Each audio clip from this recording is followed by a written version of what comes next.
Saludos y bendiciones. Gracias por estar con nosotros. Te invitamos a que te quedes conectado con nosotros porque sabemos que hay una palabra de Dios que ministrará a tu corazón.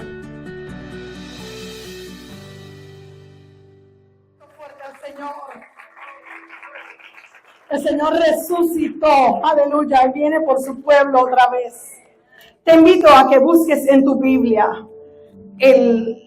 la narración de la resurrección del Señor, al igual que el Domingo de Ramos, aparece en los 4 evangelios. Pero en lo personal me gusta la que está en Lucas, capítulo 24. Y le pido que nos acompañe. Lucas 24, si usted abra su Biblia de su celular. A mí me gusta mi Biblia de celular para leerla en mi casa, pero me gusta esta también, pero cualquier Biblia. Hay predicadores que dicen, esta no, todas tienen la palabra.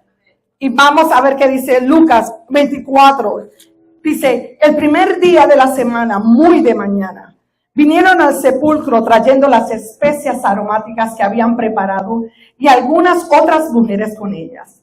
Y hallaron removida la piedra del sepulcro. Y entrando, no hallaron el cuerpo del Señor Jesús. Aconteció que estando ellas perplejas por esto, he aquí se pararon junto a ellas 2 varones con vestiduras resplandecientes. Y como tuvieron temor y bajaron el rostro a tierra, les dijeron, ¿por qué buscáis entre los muertos al que vive? No está aquí, sino que ha resucitado. Acordaos de lo que os habló cuando estaba en Galilea, diciendo, es necesario que el Hijo del Hombre sea entregado en manos de hombres pecadores y que sea crucificado y resucite al tercer día. Entonces ellas se acordaron de sus palabras y volviendo del sepulcro dieron nuevas de todas estas cosas a los 11 y a todos los demás. Eran María Magdalena y Juana y María, madre de Jacobo, y las demás con ellas, quienes dijeron estas cosas a los apóstoles. Mas a ellos les parecían locura las palabras de ellas y no las creían. Pero levantándose Pedro corrió al sepulcro y cuando miró dentro vio los lienzos solos y se fue a su casa maravillándose de lo que había sucedido. Y he aquí, 2 de ellos iban el mismo día a una aldea llamada Emaús, que estaba a 60 estadios de Jerusalén. E iban hablando entre sí de todas aquellas cosas que habían acontecido. Sucedió que mientras hablaban y discutían entre sí, Jesús mismo se acercó y caminaba con ellos. Mas los ojos de ellos estaban velados para que no le conociesen. Y les dijo, ¿qué pláticas son estas que tenéis entre vosotros mientras camináis? ¿Y por qué estáis tristes? Respondiendo uno de ellos, que se llamaba Cleofas, le dijo, ¿eres tú el único forastero en Jerusalén que no has sabido las cosas que en ella han acontecido en estos días? Entonces él les dijo, ¿qué cosas? Y ellos le dijeron, de Jesús Nazareno, que fue varón profeta, poderoso en obra y en palabra delante de Dios y de todo el pueblo, y cómo le entregaron los principales sacerdotes y nuestros gobernantes a sentencia de muerte y le crucificaron. Pero nosotros esperábamos que él era el que había de redimir a Israel. Y ahora, además de todo esto, hoy ya es el tercer día que todo esto ha acontecido. Aunque también nos han asombrado unas mujeres de entre nosotros, las que antes del día fueron al sepulcro. Y como no hallaron su cuerpo, vinieron diciendo que también habían visto visión de ángeles, quienes dijeron que él vive. Y fueron algunos de los nuestros al sepulcro y hallaron así como las mujeres habían dicho, pero a él no lo vieron. Entonces él les dijo, oh insensatos y tardos de corazón, para creer todo lo que los profetas han dicho. No era necesario que el Cristo padeciera estas cosas y que entrara en su gloria. Y comenzando desde Moisés y siguiendo por todos los profetas, les declaraba en todas las escrituras lo que de él decían. Llegaron a la aldea donde iban, y él hizo como que iba más lejos. Mas ellos le obligaron a quedarse diciendo, quédate con nosotros porque se hace tarde y el día ya ha declinado. Entró pues a quedarse con ellos, y aconteció que estando sentado junto con ellos a la mesa, tomó el pan y lo bendijo, lo partió y les dio. Entonces les fueron abiertos los ojos y le reconocieron, mas él desapareció de su vista. Y se decían el uno al otro, ¿no ardía nuestro corazón en nosotros mientras nos hablaba en el camino y cuando nos abría las escrituras? Y levantándose en la misma hora, volvieron a Jerusalén y hallaron a los 11 reunidos y a los que estaban con ellos, que decían, ha resucitado el Señor verdaderamente y ha aparecido a Simón. Entonces ellos contaban las cosas que les habían acontecido en el camino y cómo le habían reconocido al partir el pan. Mientras ellos aún hablaban de estas cosas, Jesús se puso en medio de ellos y les dijo, paz a vosotros. Entonces, espantados y atemorizados, pensaban que veían espíritu. Pero él les dijo, ¿por qué estáis turbados y vienen a vuestro corazón estos pensamientos? Mirad mis manos y mis pies, que yo mismo soy. Palpad y ved, porque un espíritu no tiene carne ni hueso, como veis que yo tengo. Y diciendo esto, les mostró las manos y los pies. Y como todavía ellos de gozo no lo creían y estaban maravillados, les dijo, ¿tenés algo de comer? O sea, les mostró que no era espíritu, tengo hambre. Entonces le dieron parte de un pez asado y un panal de miel, y él lo tomó y comió delante de ellos. Gloria al nombre del Señor. Me gusta mucho la narración que hace Lucas de este evento de la resurrección. Y la palabra que yo tengo para compartir en esta mañana es cómo la resurrección de Jesús nos cambia la vida a todos los que creemos. Hoy celebramos ese día de victoria y veremos cómo ese evento cambió la historia. Jesús comenzó escogiendo a 12 hombres, a los cuales él llamó sus discípulos. Discípulo significa un servidor o aprendiz. De ahí, esos 12 discípulos se multiplicaron a 120 seguidores. Y hoy en día hay una data que dice que hay, más de 2000 años, hay 2.3 billones de cristianos alrededor de la tierra. 2.3 millones de personas que testifican, yo creo en el Señor Jesucristo, que murió y resucitó en la cruz del Calvario. Gloria al Señor. ¿Te puedes imaginar eso? Esto es 1 de cada 3 personas en el planeta Tierra han aceptado a Jesús como su Salvador. Pero ¿cómo sucedió esto? ¿Cómo pudo ser que de 12 personas se convirtieran a billones de personas y hacer la organización más grande del planeta? A mí me gusta poner las cosas en perspectiva. Entonces me gusta imaginar, porque 2.3 billones uno se lo imagina. Ya, a muchos no sabemos ni escribir como 2.3 billones, cuántos ceros hay que poner para imaginar. Pero para que lo tengas en perspectiva, 2.3 millones de cristianos es más grande que el país de China. Es más grande que Europa, China y Estados Unidos juntos. No hay nada en este planeta que se asemeje al tamaño de la iglesia.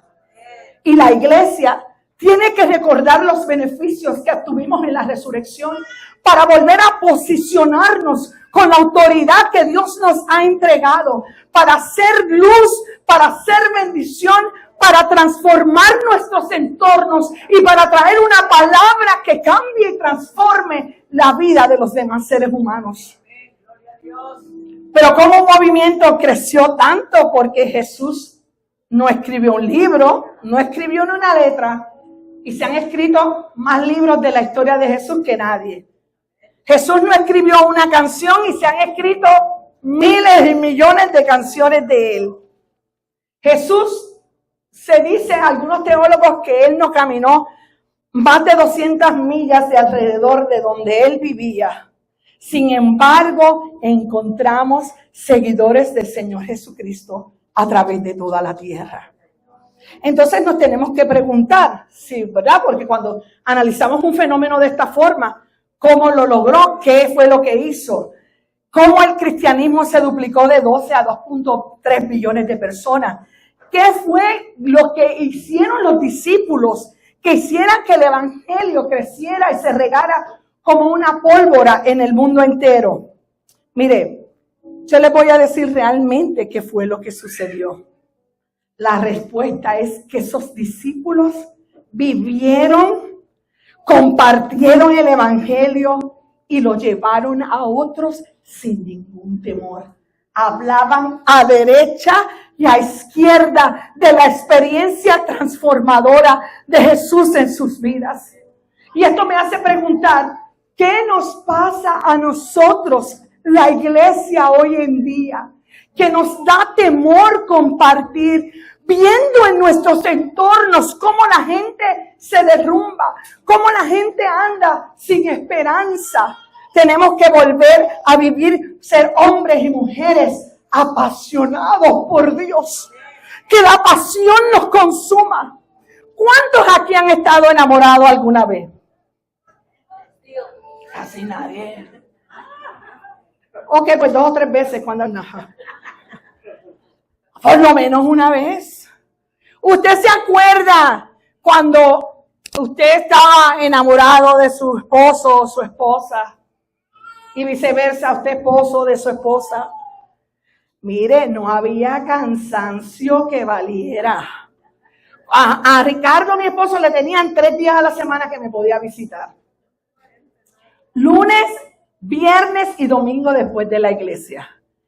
Y esos días yo podía haber estudiado, yo podía estar cansada, que yo nada más me imaginaba a la hora que yo iba, que él tenía un Nova o tenía una moto, a veces llegaba en su moto o en el Nova. Y yo nada más me imaginaba y yo pasaba horas preparando mi casa, teniendo mi casa limpia, preparando mi ambiente, preparándome para estar con mi amado.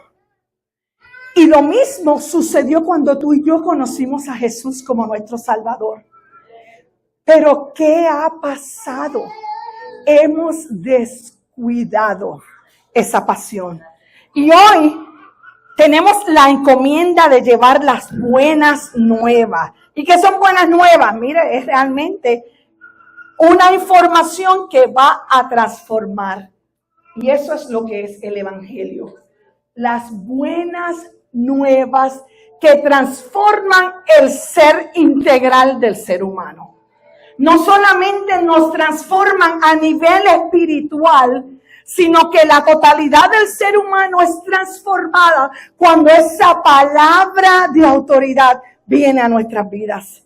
Entonces yo quisiera compartir 5 beneficios o 5 bendiciones que nosotros logramos de la resurrección. Número 1, no tengo que vivir más con la culpa y la vergüenza. Ese es el primer regalo que nos entrega a nosotros la salvación y la resurrección de Jesús. Porque la realidad es que la mayoría de los seres humanos viven vidas angustiadas bajo el peso de un pecado, bajo el peso de una culpa, bajo el peso de una vergüenza, de algo que a lo mejor sucedió muchos años atrás, de algo que tú mismo o yo misma no nos hemos podido perdonar, y tenemos la oportunidad de que la sangre de Jesús venga y en un instante, por su obra maravillosa, aleluya, venga y nos limpie de todo pecado y culpa. Aleluya. ¿Qué es la culpa? Es una emoción que nos hace sentir mal. ¿Qué es la vergüenza? Es la emoción que nos mueve a ocultarle a otros algún defecto que tengamos, algún rasgo o alguna acción nuestra como personas que nosotros creemos que si es revelada, otros nos van a rechazar. Y muchas veces el enemigo toma ventaja de eso y susurra a la mente: tienes que ser hipócrita. Que hipócrita es vivir una vida que no vivimos. Es una doble vida. Tienes que demostrar que estás bien, porque si tú te demuestras como tú eres, nadie te va a amar. Mira, la realidad es que yo no tengo que vivir con culpas y pecados, porque ya Jesús pagó en la cruz del Calvario con su sangre ese culpa y ese pecado.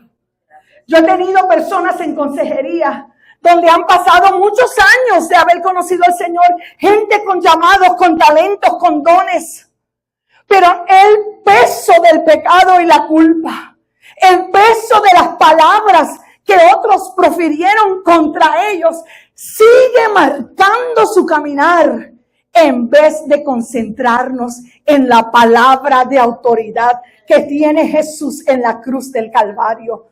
Cuando Jesús dice su palabra, no hay poder humano que cambie eso. Solamente tú y yo tenemos que tener la determinación de decir: yo creo, ayuda a mi incredulidad, pero yo creo, y comienza a transformarme. Efesios capítulo 1, versículo 7 en la Nueva Traducción Viviente dice: Dios es tan rico en gracia y bondad que compró nuestra libertad con la sangre de su Hijo y perdonó todos nuestros pecados. Dale ese aplauso al Señor. Romanos capítulo 4, 25 dice: Él, hablando de Jesús, fue entregado a la muerte por causa de nuestros pecados y resucitado. No solamente murió por mis pecados, tenía que resucitar para hacernos justos delante del Señor. Ahora yo no tengo que ocultarme. Ahora cuando yo me paro ante el tribunal de Dios, ante el tribunal del Dios Santo, cuando yo tengo acceso delante de Dios, porque ya no hay impedimento, la sangre de Jesús me cubre, y cuando Dios me mira, dice: este es mi Hijo porque está justificado por mi sangre. No dejes que el enemigo te atormente con mentiras. Empieza a disfrutar la vida que Dios tiene para ti. Empieza a disfrutar. Se nos va la vida cabizbajo, en tristezas. Empieza a disfrutar este momento. Mire, Jesús fue condenado a morir por crucifixión. Y lo hablamos el miércoles, Pastor Darío, que usted dirá: ¿qué es esto aquí? Fue una reflexión de las 7 palabras, y cada uno trajimos un papelito y escribimos ahí por qué clavábamos en la cruz, de qué nos arrepentíamos, por qué dábamos gracias por ese sacrificio. Pero en la reflexión es bueno reflexionar, porque muchas veces, como es un proceso tan duro, tendemos a mirarlo por encima. ¿Se acuerdan cuando hace unos años salió la película de Jesús? Que hizo Mel Gibson, La Pasión de Cristo. Yo tenía que darle fast forward. Yo no podía, mi mente humana no podía ver los sufrimientos, porque el ser humano no está diseñado para poder mirar. Pero es necesario que como creyentes reflexionemos en eso. Mire, la noche que Jesús sufrió, lo arrestaron, él sufrió primero abuso físico. Los guardias romanos, cuando usted lee historia, eran la gente más sádica y cruel en sus torturas. Lo mantuvieron despierto toda la noche. Después dice la Biblia que le vendaron los ojos y lo golpeaban de derecha a izquierda y le decían: vamos, si tú eres el Hijo de Dios, dinos quién te está golpeando. Luego lo escupieron. Y hay una parte que mucha gente no sabe: le arrancaron la barba. Isaías 56 dice: en Dios habla hoy, ofrecí mis espaldas para que me azotaran y dejé que me arrancaran la barba. arrancarle la barba a un judío era una forma de afrenta y de humillación. Los que lo hacen para demostrarle rechazo y humillación.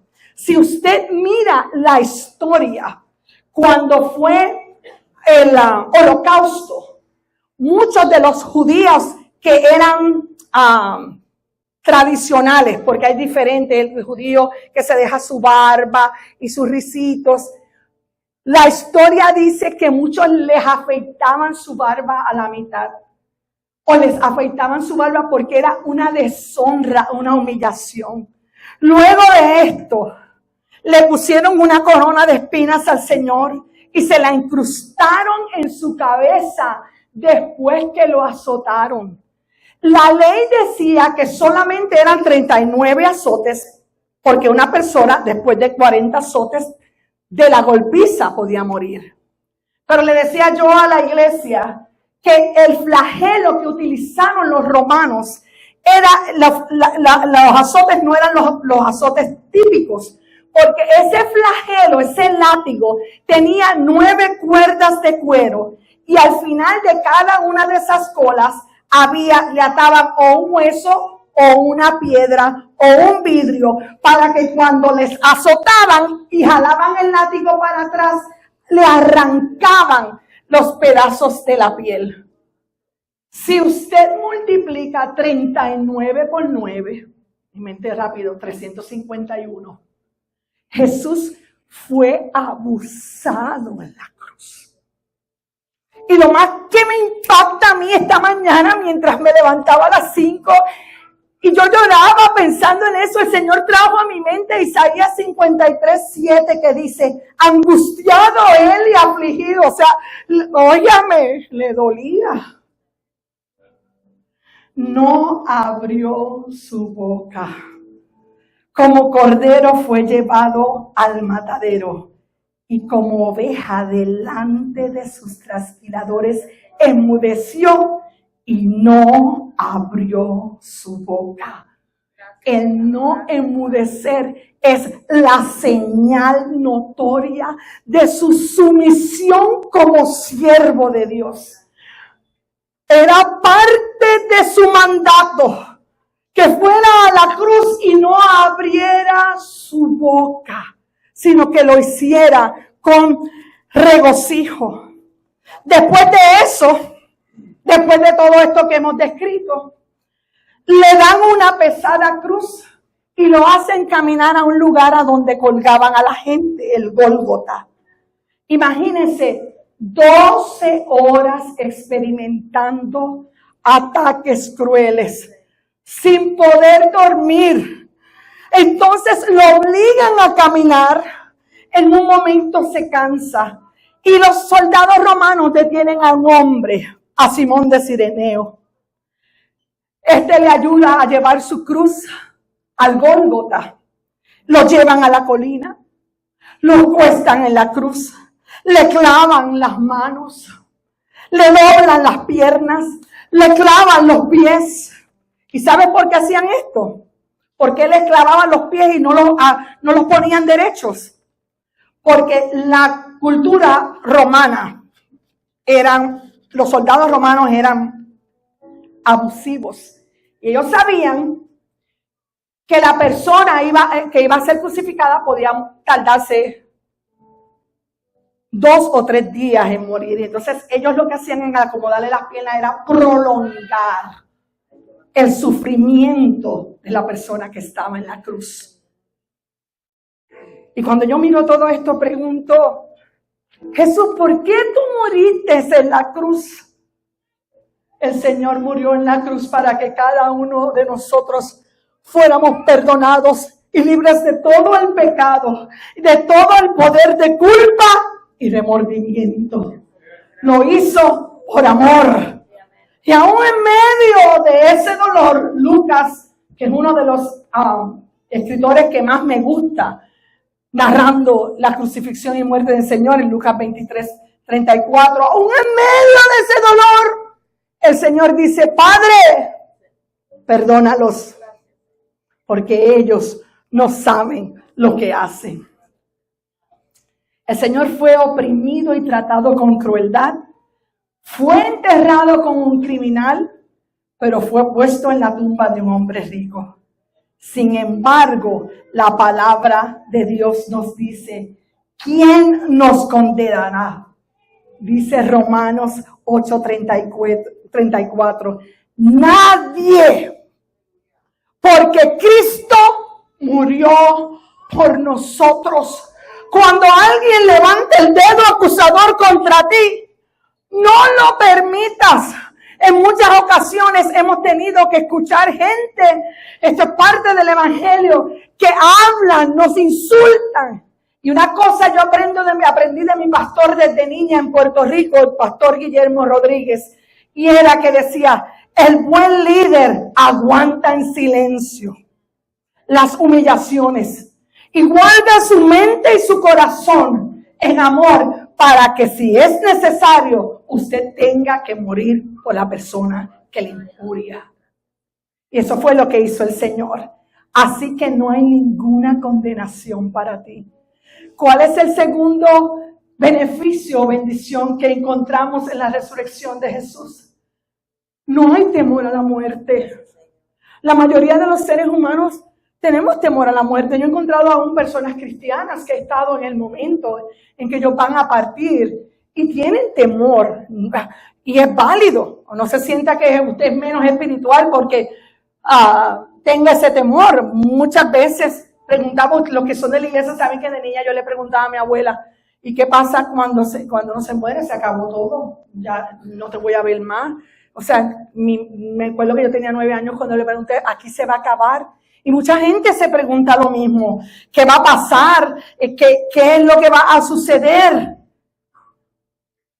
Pero el Señor cuando murió y al presentarse a los discípulos y demostrar su resurrección, dijo con esto, hay esperanza. Cuando María Magdalena, que fue la primera que se asomó en su sepulcro y lo encontró vivo, aleluya. El Señor le dijo, vete y dile a los demás que yo estoy vivo. A mí me impacta como mujer porque le dio una posición de honor. Le dijo, yo miro quién tú eres. La sociedad no mira, en esta sociedad oriental no mira a las mujeres, pero yo te estoy llamando a ser la primera mujer evangelista. Vete y diles que yo estoy vivo. Gloria al Señor. Y al escuchar estas buenas nuevas, aleluya, de que el Señor había resucitado, cambió la perspectiva de los discípulos. Aquellos discípulos que estaban entristecidos, ahora estaban llenos de confianza. Segunda de Pedro 1:16, Pedro nos dice en la Biblia latinoamericana, cuando os dimos a conocer el poder y la venida de nuestro Señor Jesucristo, no seguimos fábulas ingeniosamente inventadas, sino que fuimos testigos oculares de su majestad. Ellos hablaban con poder y con autoridad y pasión, porque ellos, además de estar 3 años con Él, sus ojos pudieron ver que este Jesús, el Hijo de Dios, el Mesías, tiene poder aún más allá de la muerte. Hechos 1:3 nos dice, durante los 40 días, diga conmigo, 40 días, otra vez, 40 días. O sea, no fueron 1 ni 2 días. Durante los 40 días después de la resurrección, Cristo se apareció varias veces a los apóstoles y le demostró con muchas pruebas convincentes que Él realmente estaba vivo. Y Él le siguió hablando del reino de Dios. Yo recuerdo cuando mi mamá fue a partir, que estábamos nosotros en el cuarto. Realmente fue cuando fue a caer en coma, porque fue un domingo en la tarde y ella murió a los 8 días después. Y ella había llamado a toda la familia, estábamos nosotros, mis 2 hermanos y yo llorando alrededor de ella, porque a los últimos que nos llamó para hablar fue a nosotros. Y nos dio unas palabras, nos habló con amor profundo a cada uno de nosotros. Y de momento, mi mamá me toca el hombro. Yo recuerdo que yo estaba acostada sobre su pecho llorando. Mi hermano John estaba sobre su cabeza llorando. Y mi hermano Jorge estaba agarrado de sus pies llorando. Y ella nos dice, no lloren, Rose, mira quién está ahí. El Señor dice que Él me viene a recoger, lo puedes ver. Y su rostro de dolor se transformó y una sonrisa y miraba para el lado. Y yo le dije, madre, yo no lo puedo ver, pero si tú lo estás viendo, yo te creo. Yo creo porque tu rostro ha sido transformado. Y yo recuerdo que cuando yo me fui a ir a la semana, yo regresé sábado a Laredo, porque el médico de hospice nos dijo que aunque ella se estaba muriendo, podía durar como un mes más. Y no fue así. Me fui sábado y el lunes mi mamá partió con el Señor. Y yo le oraba al Señor. Y yo me acuerdo que le dije a mami, ya ella estaba en coma antes de yo venirme, y le hablé Salmo 48:14, que dice, porque este Dios es Dios nuestro eternamente. Mire qué tremendo. Este Dios nuestro es Dios eternamente y por siempre. Y dice la Escritura que Él nos guiará aún más allá de la muerte. Así que ya como cristianos no tenemos temor, porque al cerrar los ojos aquí, abrimos los ojos a la eternidad y está la mano de Jesús esperándonos para guiarnos más allá de la muerte. Aleluya. El cuarto beneficio que trae la resurrección de Jesús es: soy amado. Eres amada y amado incondicionalmente por Dios. No hay nada que tú hagas que haga que Dios deje de amarte. Nada, nada. Dios te ama como tú eres. Eso es gracia salvadora. Los que venimos de un trasfondo de padres difíciles que nos decían, tú para amarte tienes que portarte de esta forma. Si tú no haces esto, esos papás de antes, pues yo no te voy a querer. Entonces nos sentíamos medidos como para hacer cosas para que fuéramos aceptados. En Jesús nosotros no tenemos que hacer nada. Su amor por nosotros es abundante. Aleluya. Repite conmigo. Yo soy amado por Dios. Otra vez. Yo soy amado por Dios. Ahora dilo con tu nombre. Yo, Rosemary, soy amada por Dios. Vuelve a decirlo. Yo, Rosemary, soy amada por Dios. Aleluya. Dios nunca va a dejar de amarte. ¿Tú sabes por qué?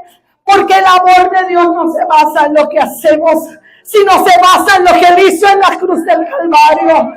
Dice la Escritura en Juan capítulo 3:16, porque de tal manera amó Dios al mundo que ha dado a su Hijo unigénito para que todo aquel que en Él creyere no se pierda, pero tenga vida eterna. ¿Y cuál es esta vida eterna? Que le conozcas, porque la vida eterna comienza en el mismo momento en que tú abres tu corazón y dices, Señor, ven a ser morada dentro de mí. Aleluya. Aleluya. Por eso es que nosotros como discípulos tenemos que seguir el mandato del Maestro. La única cualidad distintiva de un discípulo es que amemos como el Señor amó a otros. Se dice fácil, pero no lo es. Pero si tú realmente conoces a Dios, tienes que amar a otros de la misma manera en que el Señor te ha amado a ti. Quita los prejuicios, quita la indiferencia, quita las presunciones que tienes en tu mente. Este no va a cambiar, ya este me ha dicho ya 1000 veces que va a hacer esto. Ama. Yo recuerdo en una ocasión que yo era maestra de escuela dominical en Puerto Rico, en la iglesia que estábamos. Era una iglesia que se dividía por grupos en la escuela dominical. Y había 3 clases de damas. Yo daba una de las clases de damas. Y allí había una mujer que sufría mucho en su matrimonio. No maltratos físicos ni emocionales, nada de esto. Pero su esposo venía de un trasfondo difícil. Y ella estaba jugando con la idea del divorcio. Yo no lo sabía. Pero en medio de mi clase, el Señor me puso a mirar a esta mujer. Y de momento le digo, me acuerdo como si fuera ahora, porque somos amigas hasta hoy. Iliana, el Señor me dice que lo ames a Él a través de tu marido. Y aquella mujer empezó a llorar y se tiró al piso. Y decía, no, Señor, esto no. Sin yo saber. Pero cuando ella creyó esa palabra y empezó a amar a su marido, como a Dios mismo, como si fuera Dios, su entorno cambió. Años de sufrimiento cambiaron. Le demostró lo que era una mujer de Dios. Y a los 4 meses el Señor llamó a ese hombre a su presencia. Y ella dice, qué bueno es Dios, que me permitió amarlo esos últimos 4 meses como si estuviera amando a Dios. Porque me hubiera quedado con la culpa y el remordimiento de no haber dado un testimonio de amor. Como cristianos, la prueba de que tú y yo somos sus discípulos es que amemos a Dios con todo nuestro corazón, pero que amemos a los demás como a nosotros mismos. Juan 13, 34 y 35. Y ya voy terminando para decir el último beneficio. Dice, Jesús les dijo, les doy un nuevo mandamiento. Ámense unos a otros, tal como yo los he amado. Ustedes deben amarse unos a otros. El amor que tengan unos por otros será la prueba ante el mundo que ustedes son mis discípulos. Habla menos y ama más. Habla menos. No hables tanto y atosigues a tu familia, a tus hijos con la palabra. ¡Ámalos! Y el amor de Dios va a hacer la transformación en esa vida. Y van a decir verdaderamente, mi familia me ama. El último beneficio que yo escogí, hay muchos, pero son los que yo escogí. Ahora puedo vivir una vida con propósito y significado. Nosotros no somos un accidente. Dios nos creó a cada uno de nosotros para expresar su amor en diferentes maneras, porque cada uno de nosotros tiene un lenguaje de amor diferente, ¿verdad? Si usted es como yo soy expresiva, de abrazarlo, a mí me gusta escribir tarjetitas, mandar tarjetas por correo. Cuando llego con tarjetas que voy a Rosary, otra vez una caja más de tarjetas. Pero a mí me gusta esa época de antes, de escribir, que la gente abra el correo. Bueno, a veces parece que la gente pasa 2 o 3 semanas y no abre los correos. Pero que es una emoción que mira, una tarjetita, unas palabras. Hay personas que su lenguaje de amor es de servicio, que simplemente no expresan con palabras, pero están ahí para ayudarte, para hacer de bendición. Ay, sí, si usted, Gary Chapman, búsquese los 5 lenguajes del amor. Hay diferentes lenguajes de amor. Pero lo importante es que cada uno de nosotros Fuimos creados con un propósito para que dentro de ese lenguaje de amor que Dios te dio, tú puedas hablarle al mundo la realidad de que Jesús es real y que hay un poder y una autoridad que puede cambiar nuestras vidas para bien. Porque hay cosas que nos cambian para mal y nos marcan para mal. Pero el Evangelio nos transforma para bien. Gloria al Señor. Son buenas noticias. Dice Marcos 8:35, algo que Jesús dijo antes de su crucifixión. Si tratas de aferrarte a la vida, la perderás. Pero si entregas tu vida por mi causa y por causa de las buenas noticias, la salvarás. Estamos llamados a vivir con propósito para vivir por su nombre. Hechos 15:26 lo está usted viendo en las pantallas. Ellos han expuesto su vida, estaba hablando de los discípulos, por causa del nombre de nuestro Señor Jesucristo. ¿Y cómo yo puedo tener una vida con propósito y significado? Teniendo una perspectiva eterna. Eso era lo que tenían los discípulos y los servidores del Señor. Pablo escribió en 2 de Corintios 4, 17 al 18. Nuestras dificultades actuales son pequeñas. Cuando Pablo escribió esto, estaba preso. Estaba esperando su muerte.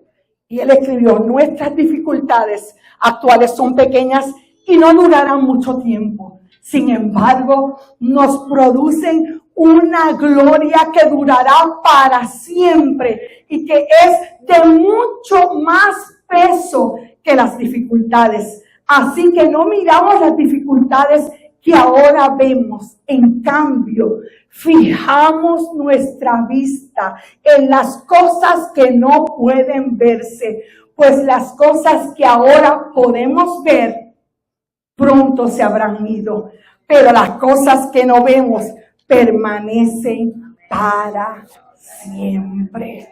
Aleluya, aleluya. Entonces, ¿de qué se trata la resurrección? La muerte de Jesús en la cruz del Calvario, el derramamiento de su sangre y su resurrección al tercer día, nos da la oportunidad de que no tengo que vivir por culpa y vergüenza, que no tengo que vivir con el miedo de la muerte, que soy amado o amada incondicionalmente por el Dios que nos ve, que puedo tener el Espíritu Santo de Dios morando en mí, porque yo soy libre y soy una persona perdonada. Y mi vida tiene un propósito y un significado. Ahora, ¿cómo voy a aplicar eso? Porque es bien bonito escuchar un mensaje, pero ¿cómo lo voy a aplicar a mi día a día? ¿Qué es lo práctico que yo voy a hacer de aquí? Tienes que compartir este mensaje con otros. Ay, pastora, yo no sé qué yo voy a hacer, qué yo voy a decir. Tu testimonio nadie te lo cambia. Tu experiencia de Jesús, lo que el Señor ha hecho en ti, nadie lo puede cambiar. Tú no tienes que ir a un seminario ni estudiar toda la Biblia para hablar de Jesús. Habla de tu experiencia personal. Segundo, ama a los demás. Pero la palabra nos dice que no amemos solo de palabras, sino con acciones, de hechos. Piensa en los cercanos en tu familia. Piensa en tu casa. Ese es el primer target que tú tienes que tratar con amor. No te mires para afuera. Trátalos de adentro primero para que luego puedas dar amor a los de afuera. Tu esposo te está pidiendo que hagas tortillas a mano. Bueno, yo no sé hacer tortillas a mano. Voy a agarrar un curso. Lo bueno es que el mío es puertorriqueño y lo que me pide es arroz blanco y frijoles. También los otros días me dijo, aprende a hacer pan sobao. Es un pan que nosotros comemos. Y yo, ay, Señor, ya estoy ahí en Pinterest. ¿Cómo hacer pan sobao? ¿Cómo hacer pan sobao? Eso es amor práctico. Que tus hijos te digan, ma, quiero sentarme contigo a platicar. O si tú no eres una persona de ir a las tiendas, yo no soy de ir a las tiendas. Mi nuera sí y mi hija. Ay, Señor, eso es, ellas van todo. Yo voy a las tiendas Ross, Marshall y TJ Maxx. Ahí agarro para todo el mundo. En una hora, estoy afuera. No, esas van caminando todo y se sabe. Pero para mi hija y para mi nuera, una demostración de amor es que yo las acompañe a las tiendas. Porque quiero compartir conmigo. Y así, usted vive en su casa, yo le estoy dando mis experiencias. ¿Qué sé yo? A su esposo, si su esposo, su lenguaje verbal no es el mismo que usted. El de mi esposo es servicio. Ricky no es de hablar, Ricky es de acciones. Pues entonces, yo lo volvía loco recién casado con mis palabras. Ay, Dios mío, yo no soy así. Este es mi lenguaje. Y cuando me di cuenta y leí el libro de Gary Chapman, dije, vamos a hacerlo sentir amado. Su ropita en el baño antes de que me voy a bañar. Ya tu ropa está allí ready para que te vayas. Ya el café, me voy para la oficina, pero el café está ready. Eso es las pequeñas cosas que transforman. Viva con propósito, sirva a Dios y a su comunidad por causa de Cristo. Y por último, experimente la libertad. Viva sin culpas ni temor, gracias al sacrificio de Jesús. ¿Te puedes poner de pie conmigo?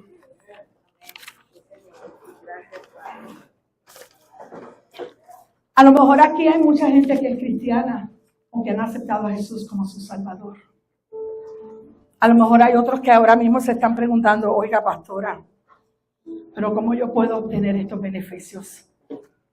Solo en Jesús. Invitando a Jesús a entrar a tu corazón, porque Juan 14:6, Él nos dijo, yo soy el único camino, la única verdad y la única vida. Y nadie viene al Padre si no es por mí. Romanos 19 nos dice que si confesáramos con nuestra boca que Jesús es el Señor. ¿Qué significa eso? Cuando tú confiesas con tu boca, es creer que Él es Dios, que dijo que era, que murió y resucitó. Y que yeres en tu corazón que Dios lo levantó de los muertos, serás salvo. Gracias por habernos acompañado. Esperamos que esta palabra haya sido de bendición a tu vida. No olvides suscribirte a nuestro canal de YouTube de Casa de Refugio para que permanezcamos conectados. Si deseas comunicarte con nosotros, tienes la información en pantalla. Bendiciones.